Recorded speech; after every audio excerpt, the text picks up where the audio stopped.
सभी बोलिए जगन्नाथ भगवान की जय। एकादशी माता की जय। दोस्तों, आज हम ऐसी कथा सुनने जा रहे हैं जो कि रहस्यमयी और कम सुनी जाने वाली कथा है, जिसमें भगवान जगन्नाथ जी और एकादशी माता से जुड़ा एक अद्भुत प्रसंग है।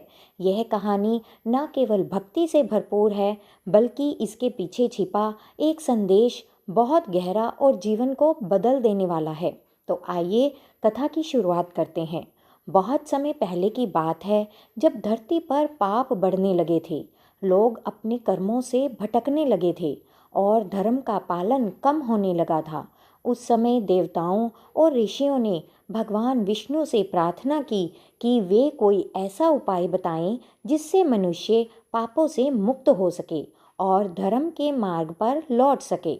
भगवान विष्णु ने तब एकादशी व्रत का महत्व बताया। उन्होंने कहा कि हर महीने की शुक्ल और कृष्ण पक्ष की एकादशी तिथि पर व्रत रखने से मनुष्य के सभी पाप नष्ट हो जाते हैं और उसे मोक्ष की प्राप्ति होती है।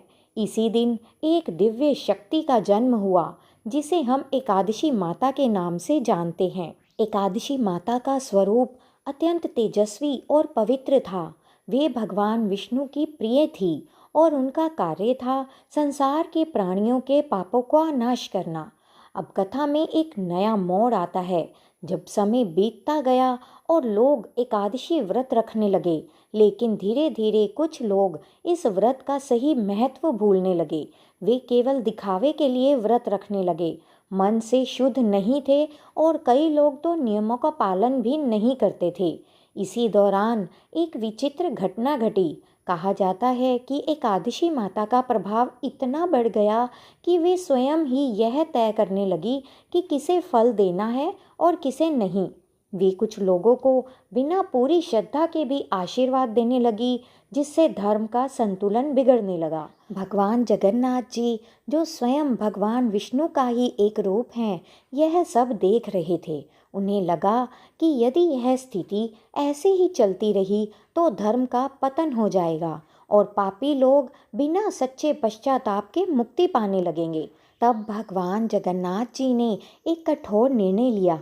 एक दिन जब एकादशी माता अपने प्रभाव में मग्न थी, तब भगवान जगन्नाथ जी उनके सामने प्रकट हुए।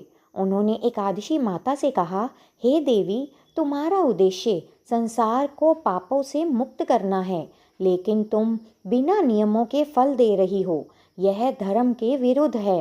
एकादशी माता ने उत्तर दिया, प्रभु, मैं तो केवल आपकी कृपा का विस्तार कर रही हूँ। जो भी मेरा व्रत करता है, मैं उसे आशीर्वाद देती हूँ। भगवान जगन्नाथ जी ने समझाया कि केवल व्रत करना ही पर्याप्त नहीं है, बल्कि श्रद्धा, नियम और सच्ची भावना भी ज़रूरी है। लेकिन जब एकादशी माता ने अपनी बात पर अडिग रहना जारी रखा, तब भगवान जगन्नाथ जी ने उन्हें सबक सिखाने का निश्चय किया।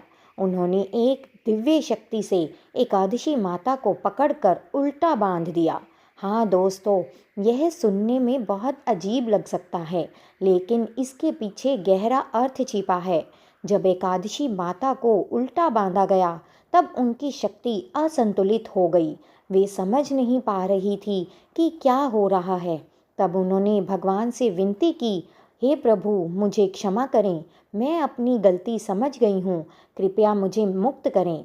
भगवान जगन्नाथ जी ने कहा, जब तक तुम यह वचन नहीं देती कि तुम केवल उन्हीं भक्तों को फल दोगी जो सच्चे मन, नियम और श्रद्धा से व्रत करेंगे, तब तक मैं तुम्हें मुक्त नहीं करूँगा।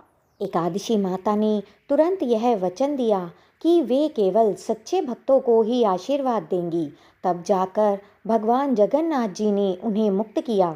इस घटना के बाद एकादशी व्रत का महत्व और भी बढ़ गया।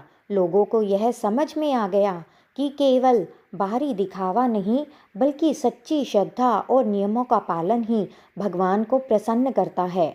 अब इस कथा का गहरा संदेश समझते हैं। दोस्तों, इस कहानी में एकादशी माता को उल्टा बांधना कोई दंड मात्र नहीं था, बल्कि यह एक प्रतीक था। यह हमें सिखाता है कि जब भी हम अपने कर्तव्य से भटक जाते हैं या जब हम नियमों का पालन नहीं करते, तो जीवन में असंतुलन आ जाता है।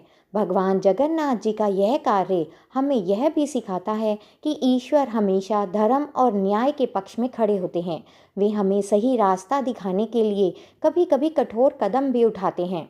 एकादशी व्रत का असली महत्व जानते हैं। एकादशी व्रत केवल भोजन ना करने का नाम नहीं है, यह आत्म संयम, मन की शुद्धि और भगवान के प्रति सच्ची भक्ति का प्रतीक है। जब हम सच्चे मन से व्रत करते हैं, अपने विचारों को शुद्ध रखते हैं और भगवान का स्मरण करते हैं, तभी हमें इसका वास्तविक फल मिलता है। इस कथा से हमें यह भी सीख मिलती है कि किसी भी धार्मिक कार्य को केवल परंपरा या दिखावे के लिए नहीं करना चाहिए, बल्कि उसे पूरी श्रद्धा, नियम और समझ के साथ करना चाहिए। तो दोस्तों, अगली बार जब भी आप एकादशी व्रत रखें तो इस कथा को जरूर याद करें और सच्चे मन से भगवान का स्मरण करें, क्योंकि भगवान केवल हमारे कर्म नहीं बल्कि हमारी भावना को भी देखते हैं। इसी के साथ यह पावन कथा यहीं समाप्त होती है। अगर आपको यह कथा पसंद आई हो तो इसे अपने दोस्तों और परिवार के साथ ज़रूर शेयर करें, और अगर आपने अभी तक हमारे चैनल को सब्सक्राइब नहीं किया है तो जल्दी से कर लें। धन्यवाद। जय श्री हरि।